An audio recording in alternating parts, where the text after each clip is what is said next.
Hello, this is Elia with Jiu Jitsu Nutrition, and today we're going to take a deeper dive into exploring some specific ranges of movement in the hips that pertain to Jiu Jitsu, and exploring several postures that help us enhance and improve the flexibility and bring those results about. And so first of all, it's important to just understand that in Jiu Jitsu, we have three specific movements, three directions, ranges of the hips that are most important, most prevalent. So one is hip flexion, hip abduction, and external rotation. And oftentimes these positions or these movements are done in combination with each other to provide certain other standard movements that we know in Jiu-Jitsu, such as the guard position. And ultimately, when we're training the flexibility of the hips, we're not also just helping to influence the flexibility and therefore the lifeline of the hips, and also, of course, their relationship to the knees, but we have to remember that we're setting up the right kind of safety conditions for our spine. And what happens most of the time in any case of low back pain, whether it's acute or chronic, something that's lasted even decades, is that there's a restriction, there's a certain pattern of restriction in the hips, that where the hips are not functioning so well, not moving so fluidly along, the spine suffers because the spine is then forced to move in the way that the hips aren't unable to support that. So ultimately, we're caring for the spine because really, as I've said before, the spine is the nexus of our health. Okay? And so as you go through this, the number one most important thing, as I've mentioned also, is safety. So when we speak of safety in yoga, and especially in stretching movements, we're thinking about that pain scale, the 1 to 10 pain scale, where 1 is you don't feel anything, nothing different, life feels great, and 10 is about an emergency room scale of pain. We generally want to stay somewhere within 6 to 7 range of that total 1 to 10 capacity. And that's where your body will be neither too exaggerated or too provoked to react and kind of contract when a stretch is going too deep, dysfunctionally deep, where your body actually doesn't take in the new relevant information of flexibility, but it actually contracts and reacts to it in a way that doesn't serve the underlying function in the longevity of the hips. But neither do we have such a low intensity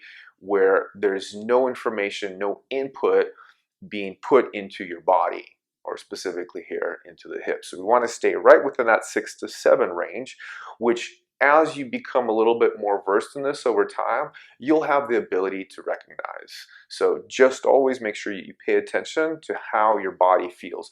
You don't want to place yourself in the kind of a stretch that you cannot stand to be in for about a minute time. So usually, if you can handle a stretch for a minute without having any tingling sensations, any paresthesia in your limbs, the pins and needles that you can feel, or any cutoff of circulation, that's generally regarded as a safe combination of movements and safe combination of positions that allow that stretch to actually become a little bit more instantiated and ingrained in the body. Now, the time duration, as I already just said, for any stretch to be more efficient is about 1 minute, 45 seconds to a minute, and you just want to remember to balance that out between the sides, between the left and the right. So the amount of time you spend on something on the left, you want to repeat and do the same on the right,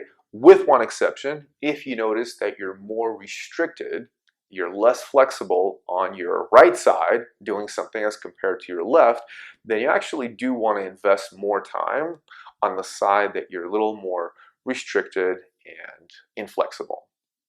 This video tutorial can also be combined with the previous hip series tutorial that you've seen. And again, you can adjust this to your own temperament, because some of us are more naturally flexible and inclined for certain movements of the hip and not so much for other movements. So you always want to gauge where your body is, what your body is naturally capable and more talented in doing, and adjust accordingly to not just perpetuate your talents, but to just, as a general rule, improve upon your weaknesses. Okay. All in all, how often, the frequency of doing this is no less than about 3 times a week. Of course, it's better to do it once a week than no times a week, but 3 times a week is kind of the bare minimum to get good results. And you can even take this all the way up to having a daily practice. And of course, the more consistent you do anything, as with jiu-jitsu training, anything in life, the better you get at it. So the frequency does start to align itself with talent and with improvement, of course. Flexibility, it's important to note here, is not just a byproduct of stretching and yoga. We have to remember that flexibility also comes from the state that your tissues are in. And so what we've heard from grade school, what is very true about our soft tissue, our muscles, and our ligaments is that we're mainly, as well as organs, we're mainly composed of water. So what I'm saying here is hydration is paramount in attainment of flexibility. Not just flexibility, but overall function. But since this video is about flexibility, if your tissues are desiccated, which means just dried, unhydrated, or underhydrated, their function is going to be limited. And so if we're looking to improve the function in a muscle or in a body part, we have to maintain that level of hydration. So practically here, that means you want to hydrate well before your yoga practice, you want to hydrate well after, and generally just throughout the day. The better hydrated you stay, the better everything functions. Your mind, your focus, as well as your soft tissue, your flexibility, and your strength. Lastly, pace yourself. Have realistic expectations. It is unreasonable to expect to get big gains and big improvements in your flexibility in just a month or 2 time. Now, you might start to notice some decrease of pain over that small of a time scale, but you wouldn't see big improvements in your flexibility. Again, compare it to the sport of jiu-jitsu. You're not going to see big improvements even in a year's time. Now, even though as the player, the participant yourself, you can track how you might be slowly improving week to week. Maybe it's just a matter of your understanding and comprehension of the sport. But generally, it's a very slow, organic, developmental process. Same with your body, same with your flexibility. So don't have big results. Do not get frustrated if you don't have the results come through in the amount of time that you think they should be coming through. Your body knows best if you provide it with the right movement, hydration, nutrition, breathing while you do this. Your body will respond, and the flexibility will come when your body, in its natural order of things, will deem that necessary. And I guess the most important thing to say here at the end is, just like jiu-jitsu, any skill, whether it's physical or mental or even emotional, will be best improved upon if we actually try to enjoy it and have fun with it. So let this be just another lesson that you're taking on in your life, another lesson that you're taking on in your body and how this machine that you live within works. And enjoy yourself, because the absence of enjoyment really means just stress. And if you're in stress, then forget about flexibility, forget about health, forget about any kind of gains and improvements anywhere in your life. Enjoy your practice. Thank you for watching.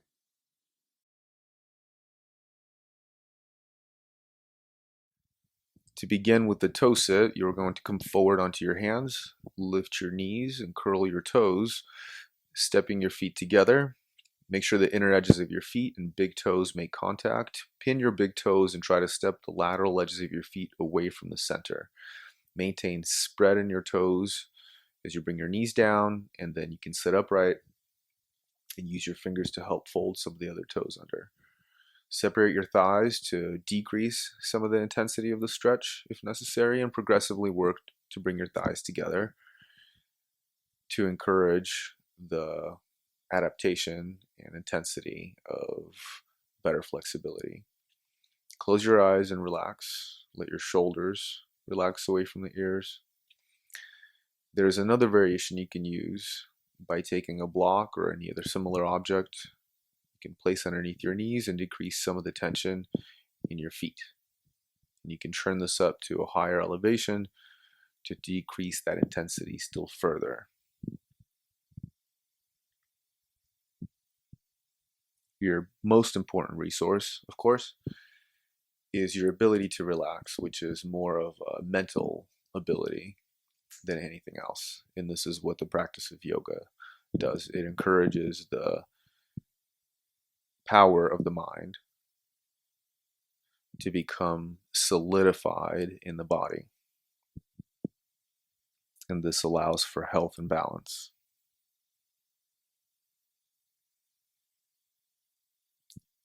Focus on your exhales as you breathe. And then to come out, you will point your toes the opposite direction. Bring your thighs together and sit back on the heels. Use your fingers to help create some more space between the toes. Any space that you encourage to develop within your foot structure allows you to have immaculate foundation for the rest of your body. Your feet are one of the most important physical mechanisms to support the overall physical function of the human being and human anatomy. I'm going to take one more breath out. Come forward onto your hands. Curl your toes back under. Spread the toes by anchoring the big toes.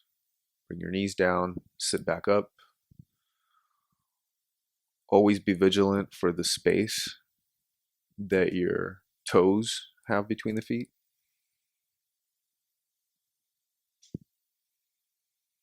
Relax your shoulders away from your ears.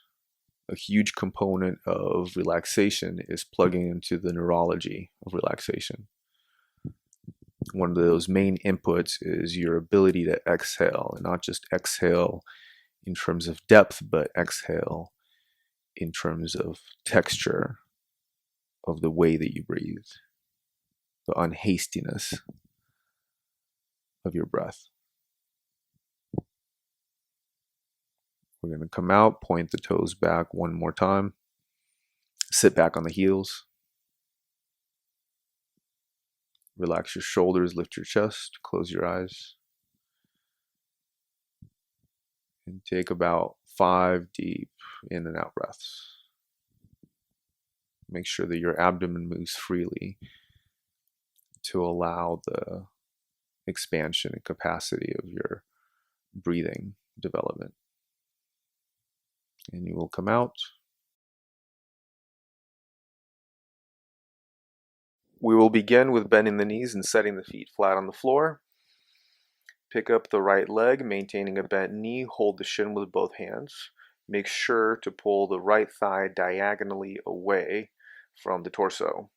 You can use the left hand on the right ankle to help keep the heel in the center of the body, and apply vertical pressure on the shin to pull your thigh straight to the floor.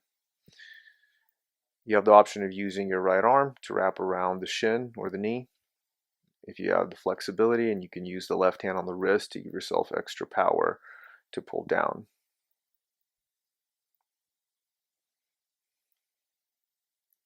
Take your time. Make sure that you focus on your exhale more than anything. Maintaining also the intensity of stretch at the right level between 6 and 7 out of 10. Relax the jaw, relax the mouth, and allow each exhale to be coupled with a little bit more emphasis on the stretch, a little bit more power into a stretch. And take one more breath. And then release, and we'll switch sides.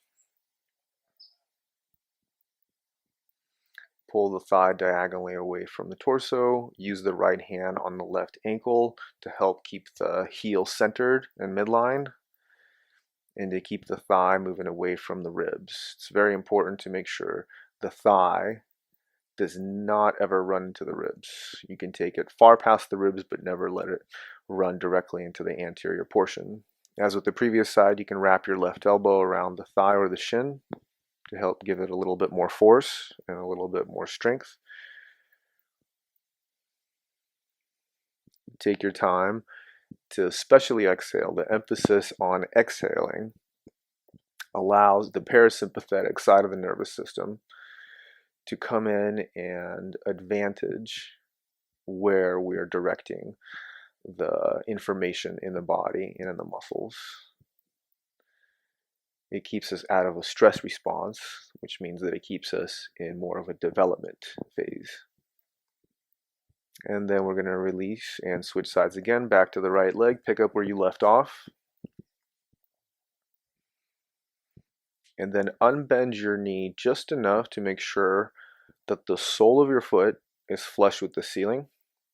Keep your right arm on the inside of your right leg, hold the outer edge of your foot, and pull straight down using the right arm. You can use the left hand, of course, to assist the right leg in pulling down. Apply vertical pressure to the right shin so that your thigh presses closer to the floor. You can keep holding the right leg with your right arm while slowly crawling your toes with the left foot forward on the way to straightening the leg. Once your leg is straight, resume the previous protocol, but of course, if your lower back feels more pain getting the leg straight, bend your knee again.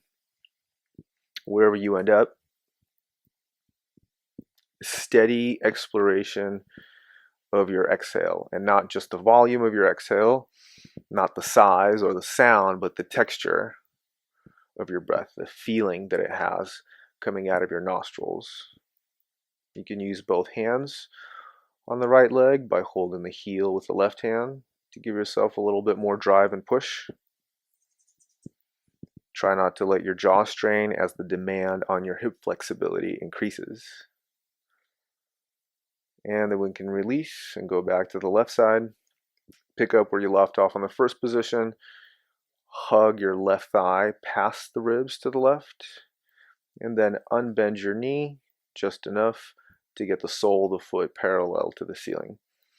Hold the outer edge of your foot with your left hand, keeping the arm on the inside of the leg, and apply vertical pressure and putting the shin straight down.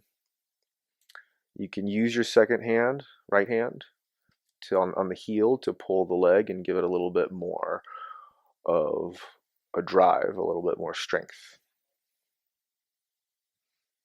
Keep your eyes and your forehead relaxed. And then as before, you can start to walk your toes forward and straighten your leg. If this hurts your lower back, then of course bend the knee, keep the foot flat on the floor regardless. Breathe. The ability to intervene in the reactions of intensity on your face allows you to actually override the experienced intensity that you have in your body when doing these exercises, because there's always a level of discomfort that we want to be able to maintain. It should never be too easy. And then release.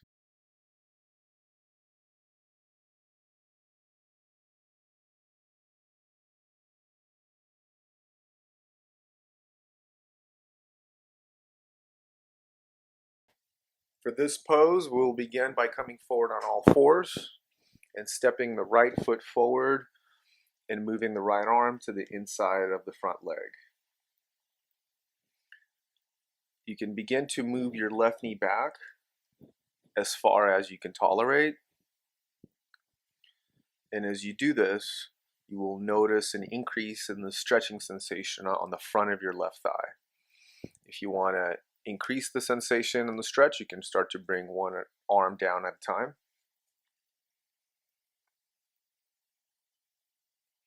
And then start to reach your chest forward. Reach your chin, your neck, and your chest forward, as in away from the torso, away from the legs.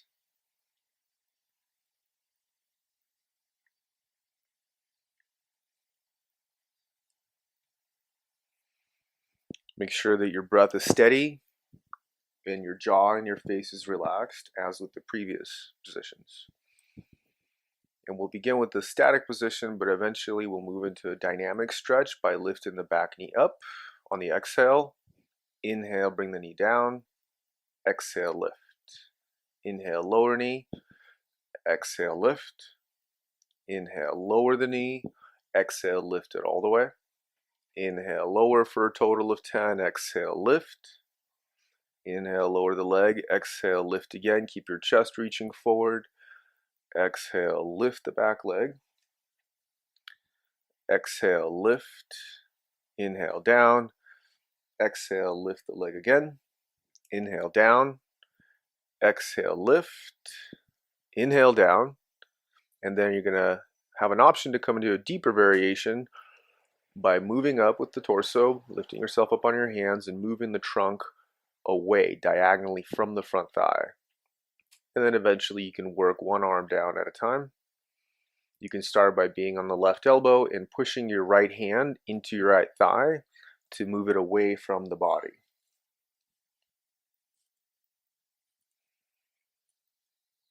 Keep the front toes lifted and spread. And then eventually place your right elbow to the floor.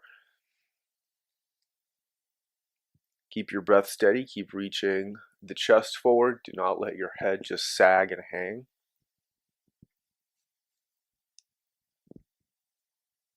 And then as you lift your back knee, this will intensify all the sensations.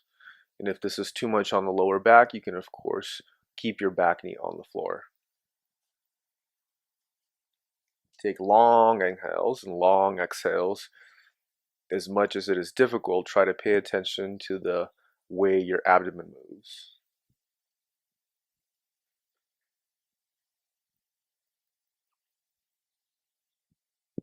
Keep the back leg straight by engaging the quads.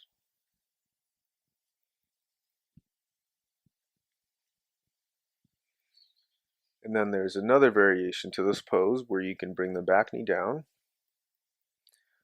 come up with the hands, lift your torso up, and set your hands wide.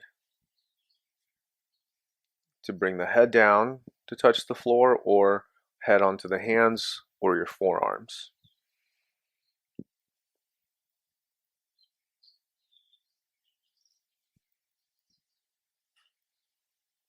And then we will slowly begin to lift the head and change directions, change sides. Step your right leg back and left foot forward.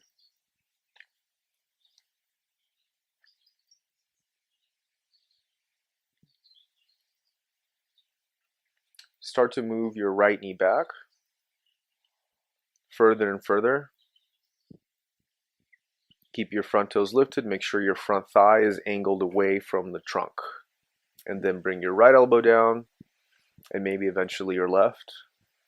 If this is too much on the lower back, you can come up and stay on the hands with your arms straight.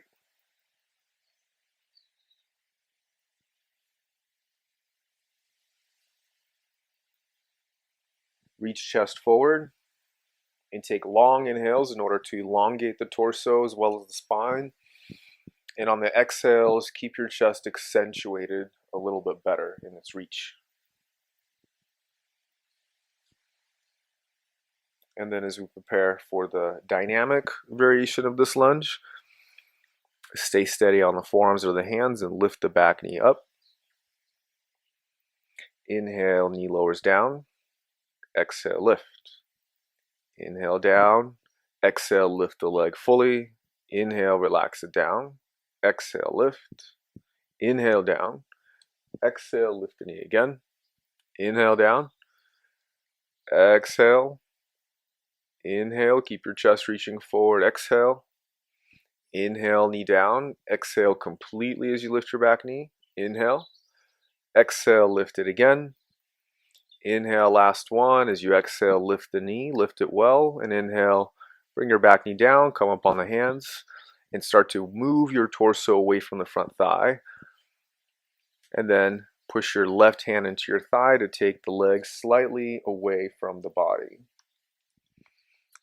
This is a lot like the happy baby pose that you just did on your back, just flipped upside down so that you're on your feet and on your legs. You can then eventually bring your right and left elbow to the floor. If this presents pain in your lower back, come up onto the hands so your elbows are straight. Either way, reach your chest forward.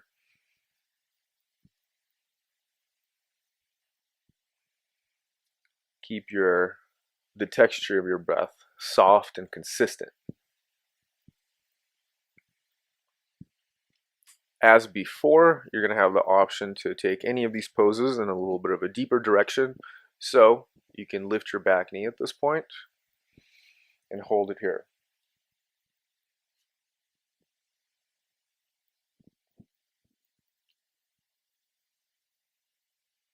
Keep your chest reaching forward, keep your front toes up, and make sure that the way you lift your back knee is it's lifted with quality, with a sense of excellence, like you're really embodying each movement in each portion of the demand that's being put on the body. The quality of our action will always be equal to the quality of the outcome. And then another option, like before, you can come up onto the hands first, set your hands wide and bring your forehead to rest on the mat, or hands over each other and let your forehead rest on the hands or even forearms. Continuously keep spreading your toes in order to facilitate a sensory access in the way that the information is picked up from the ground by your feet and parlayed to the hips. And then we're going to come out of this pose and sit.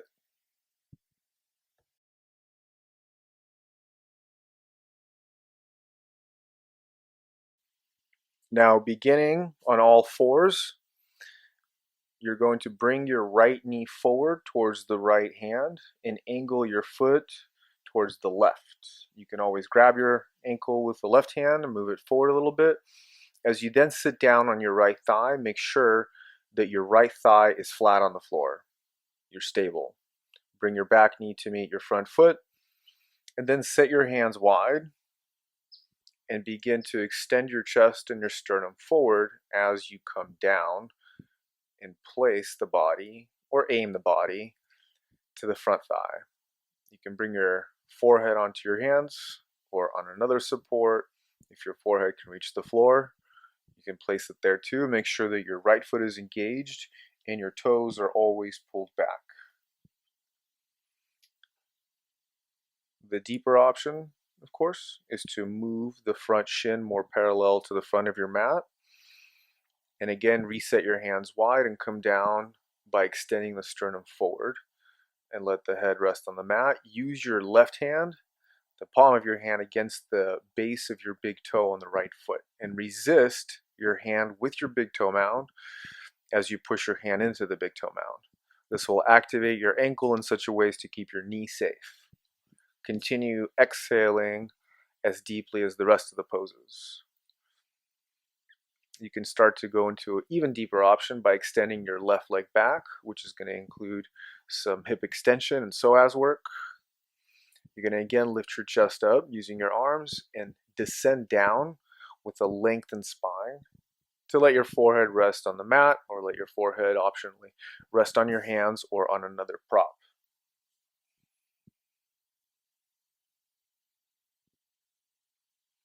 Make sure your exhales are long and deliberate.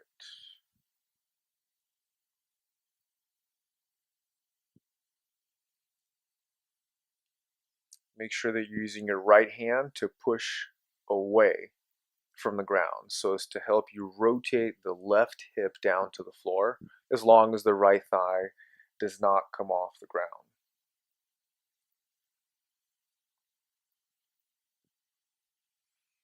And then we can begin to come out of this pose, slowly one hand at a time, and switch sides.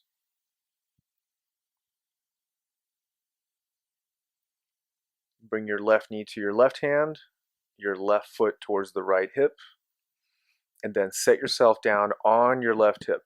Make sure that your left hip is on the floor and supported firmly. Bring your right knee to meet your front foot, and as before, set your hands wide, lift the chest, extend your spine as you come down, and pin your thigh down with your torso, letting your forehead eventually rest either on your hands or on the ground or a prop.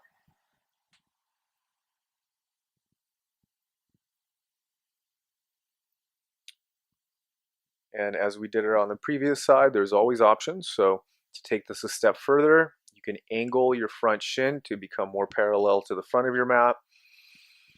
Reset your hands, lift your trunk, and come right back down to lay on top of your left thigh. Use your left hand to push away from the left of the mat so that you're consistently weighing down your right hip, attempting to square the pelvis. Take a long breath. The option to extend the leg, if you did so on the previous side. Make sure that you again reset your torso by using your arms to lift the chest, elongate the spine, and then slowly come down. Still continue to use your left hand to press away from the left and start to counterweight your right hip down without taking the left thigh off the ground. Make sure that you have your left thigh, the weight of your body supported on your left thigh.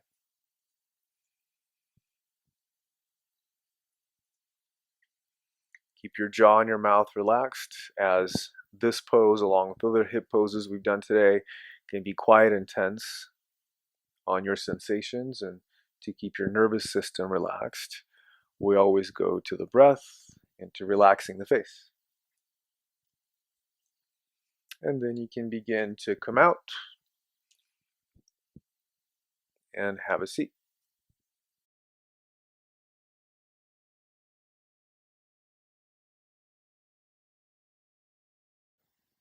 All of these postures will eventually develop your hips into the ability to get into what's called lotus position in yoga.